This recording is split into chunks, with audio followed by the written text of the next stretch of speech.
आज हम सिविक्स का चैप्टर सेकंड पढ़ेंगे जो कि है संघवाद। इससे पहले आपने सत्ता की साझेदारी पढ़ा है, जिसमें आपने ये पढ़ा है कि सत्ता की साझेदारी क्यों आवश्यक होती है।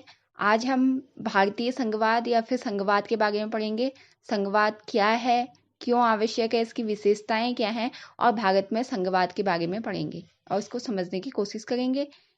संघवाद क्या है जानने से पहले या संघवाद को समझने से पहले एक बार फिर चैप्टर 1 में बेल्जियम और श्रीलंका के जो हमने सामाजिक स्वरूप और राजनीतिक स्वरूप की चर्चा की थी, उसको समझा था, उस पर थोड़ा सा उसको रिकॉल करेंगे।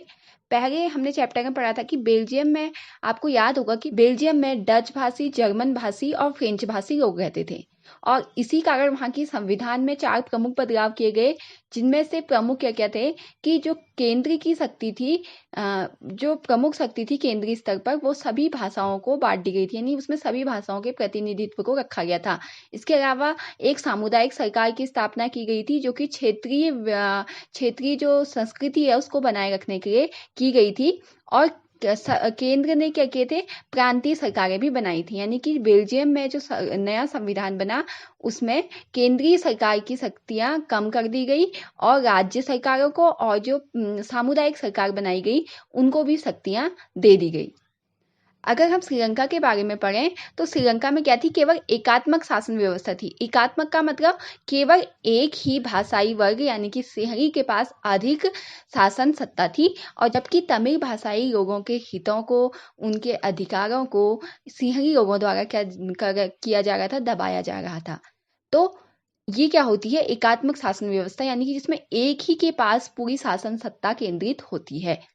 तो जो संघीय शासन व्यवस्था होती है, संघीय शासन व्यवस्था में जो सर्वोच्च सत्ता होती है, शासन सत्ता होती है, वो केंद्र तथा उसके अवयवी अंगों या फिर उसके अवयवी शक्तियों के पास, उसके अवयवी इकाइयों के पास बढ़ जाती है। आमतौर पर अगर हम देखें तो संघीय व्यवस्था में 2 स्तर की सरकारें होती हैं। 2 स्तर कौन कौन सी सरकारें होती हैं? एक सरकार जो पूरे देश के लिए होती है, की जिम्मेदारी होती है ऐसे विषय जो कि पूरे राष्ट्र के लिए महत्वपूर्ण है, पूरे देश के लिए महत्वपूर्ण है, उन पर कार्य करना या नियम बनाना। और दूसरी राज्य या प्रांतीय स्तर की सरकारें होती हैं जो कि राज्यों के कार्यों को या फिर राज्य के दैनिक कार्यों को देखती हैं। और दोनों स्तर की सरकारें अपने अपने स्तर पर कार्य करने के लिए स्वतंत्र होकर कार्य करती हैं, एक दूसरे के लिए बाध्य नहीं होती हैं।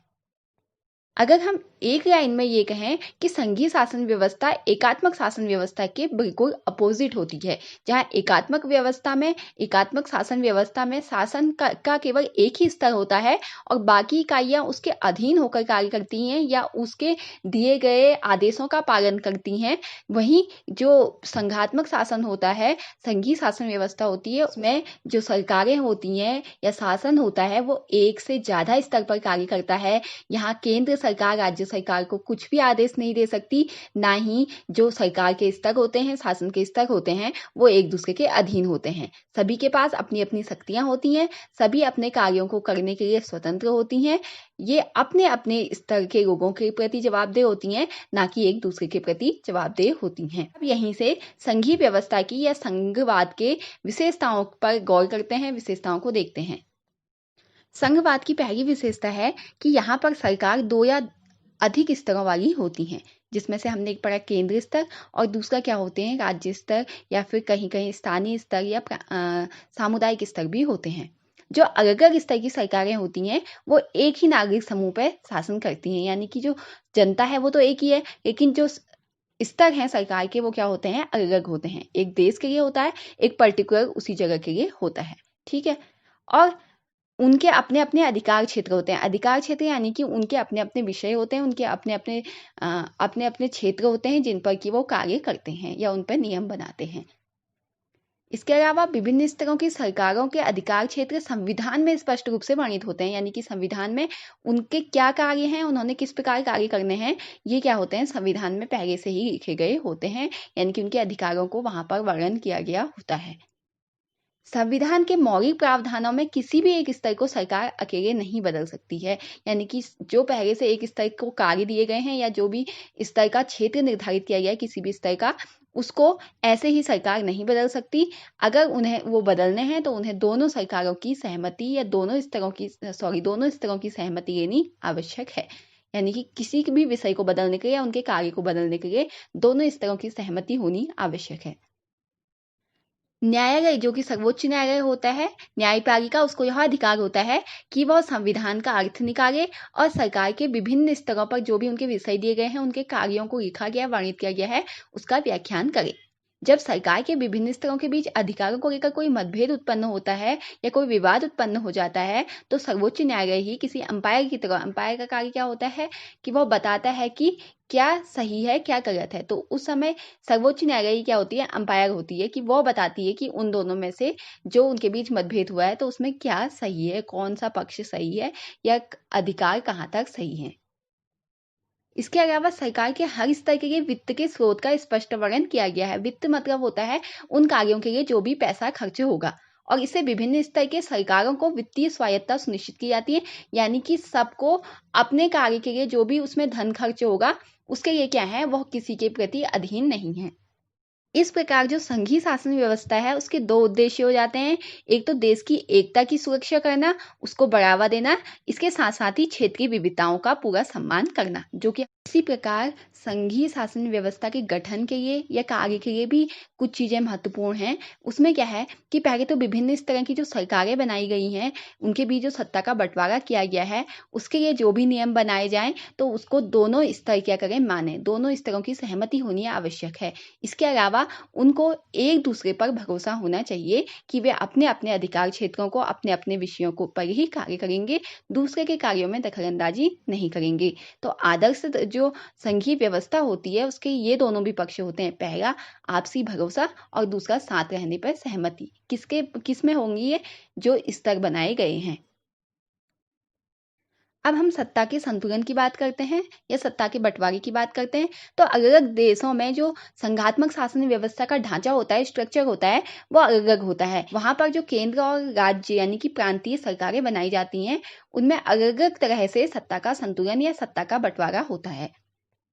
ये मुख्यतः दो तरीके का होता है। पहला तो क्या होता है कि दो या दो से अधिक स्वतंत्र राष्ट्रों को एक साथ लाकर एक बड़ी इकाई को गठित करना। इसमें दो स्वतंत्र राष्ट्र अपनी संप्रभुता को साथ रखते हैं और अपनी अलग पहचान को भी बनाए रखते हैं। अपनी सुरक्षा और खुशहाली बढ़ाने के लिए एक साथ मिलते हैं। जैसे संयुक्त राष्ट्र अमेरिका। संयुक्त राष्ट्र अमेरिका दो स्वतंत्र राष्ट्रों से बना है। उसमें क्या है, एक उत्तरी अमेरिका, दूसरा दक्षिणी अमेरिका। तो इन दोनों ने मिलकर संघात्मक रूप में क्या बना दिया है, संयुक्त राष्ट्र अमेरिका। ठीक है। ऐसी स्विट्जरलैंड, अमेरिका, इन जगहों पर जो संघीय व्यवस्था है, ये क्या है, इसमें दो या दो से अधिक स्वतंत्र राष्ट्र एक साथ मिलकर बड़ी इकाई के रूप में गठित होते हैं। और दूसरा तरीका है, जैसा कि हमारे देश में है, एक ही बड़े देश में अपनी आंतरिक विविधता को ध्यान में रखते हुए राज्यों का गठन होना और फिर राज्य और राष्ट्रीय सरकार के बीच सत्ता का बंटवारा कर देना। यानी कि केंद्र और राज्य स्तर की इकाइयां बनाना। जैसे कि भारत में, बेल्जियम में आपने पढ़ा, स्पेन में, इन जगहों पर इसी तरह का सत्ता का बंटवारा है। यानी कि देश के अंदर ही राज्य स्तर की और केंद्रीय स्तर की या सामुदायिक स्तर की या स्थानीय स्तर की सरकारों का गठन करना। इससे क्या होता है कि देश के अंदर ही राष्ट्र और राष्ट्रीय सरकार का गठन होता है और उनके बीच सत्ता का बंटवारा कर दिया जाता है। अब भारत में यानी कि अपने देश में संघीय व्यवस्था के बारे में थोड़ा बहुत जानते हैं। आपने देखा है कि बेल्जियम में केवल 3 भाषाई लोग रहने के बावजूद भी वहां पर विविधता को संभालने के लिए कितनी मुश्किल आई थी। लेकिन भारत, जहाँ की विभिन्न भाषाई लोग रहते हैं, इसके अलावा विभिन्न भाषा के अलावा विभिन्न धर्मों के लोग रहते हैं, विभिन्न जातियों के लोग रहते हैं, विभिन्न संप्रदायों के लोग रहते हैं, तो यहाँ पर लोगों को की विविधता को संभालने में कितनी बड़ी मुश्किल आती होगी। तो हमारे देश में सत्ता की साझेदारी की क्या व्यवस्था है, इसको हम देखते हैं। आपको पता होगा कि आज़ादी के बाद ही जो हमारा संविधान निर्मित हुआ, उसमें हमारे देश को यानी कि भारत को राज्यों का संघ घोषित किया गया है, ना कि संघ। संघ का अर्थ, संघ मतलब यूनियन, और जबकि भारत को यूनियन के बजाय क्या कहा गया है, फेडरेशन, यानी कि राज्यों का संघ।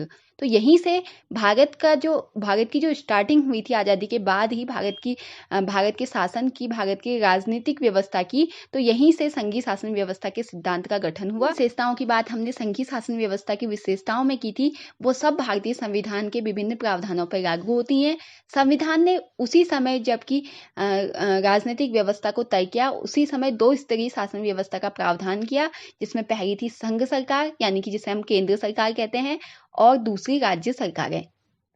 लेकिन बाद में पंचायती राज व्यवस्था को यानी कि पंचायतों को और नगर पालिकाओं को भी संघीय शासन व्यवस्था के एक तीसरे स्तर के रूप में जोड़ा गया और इसे स्थानीय स्तर कह दिया गया। इन सभी स्तरों के अपने अपने अधिकार क्षेत्र हैं। संविधान में स्पष्ट रूप से ही पहले से ही राज्य सरकार, केंद्र सरकार और विधायी अधिकारों को इनके बीच में बांटा गया है, केंद्र और राज्य सरकारों के बीच में। और ये सूचियां भी बनाई गई हैं। इनमें 3 महत्वपूर्ण सूचियां हैं। पहली संघ सूची, जिसे यूनियन लिस्ट भी कहते हैं। ये जो संघ सूची होती है, ये ऐसे विषयों पर निर्णय लेती है या नीतियां बनाती है जो पूरे देश के लिए आवश्यक होती हैं। इस लिस्ट में ऐसे विषयों को रखा जाता है जो राष्ट्रीय महत्व के होते हैं, यानी कि पूरे देश के लिए आवश्यक होते हैं। ऐसे विषयों पर पूरे देश को एक ही जैसी नीति या एक जैसे नियम की आवश्यकता होती है, तो उन्हें यूनियन लिस्ट यानी कि संघ सूची में रखा जाता है। और इन विषयों पर कानून बनाने का अधिकार केवल केंद्र सरकार के पास है। इसके अंतर्गत जैसे देश की सुरक्षा के संबंध में कोई निर्णय लेना है, विदेश नीति के विषय में कोई निर्णय लेना है, बैंकिंग के संदर्भ में कोई निर्णय लेना है या सूचना प्रसारण, मुद्रा से संबंधित कोई निर्णय लेना है, तो इन पर नियम बनाने का कार्य होगा देश के केंद्र सरकार के पास। ठीक है। इसके बाद दूसरे स्तर पर जो दूसरी सूची है वह है राज्य सूची यानी कि स्टेट लिस्ट। इस लिस्ट में स्थानीय महत्व के विषयों को रखा जाता है। इन विषयों पर कानून बनाने का अधिकार राज्य सरकार के पास होता है, जैसे पुलिस के संदर्भ में व्यापार, ट्रेड भी हम कहते हैं, वाणिज्य, बाजार से संबंधित जो भी निर्णय होते हैं, कृषि या सिंचाई, इनके संबंध में जो निर्णय होता है वहां की राज्य सरकारें लेती हैं। इसके अलावा एक ऐसी लिस्ट होती है जो कि साझा लिस्ट कही जाती है, तो समवर्ती सूची भी कहते हैं। इसके अंतर्गत शिक्षा, वन, मजदूर संघ, विवाह, गोद लेना, उत्तराधिकार से संबंधित जो विषय होते हैं, ये विषय इसके अंदर आते हैं। इस लिस्ट के विषयों को कॉन्करेंट लिस्ट भी कहा जाता है। इस लिस्ट में साझा महत्व के विषयों को रखा जाता है। इन विषयों पर कानून बनाने का अधिकार केंद्र और राज्य दोनों के पास होता है। यदि ऐसे विषय के मामले में केंद्र और राज्य सरकारों द्वारा बनाए गए नियमों में टकराव की स्थिति उत्पन्न होती है, यानी कि दोनों अलग नियम बना रहे हैं और दोनों ये कहे कि हमारा नियम अच्छा है, तो जो केंद्र सरकार नियम बनाती है उसके द्वारा बनाया गया नियम ही, उसके द्वारा बनाया गया कानून ही मान्य होता है।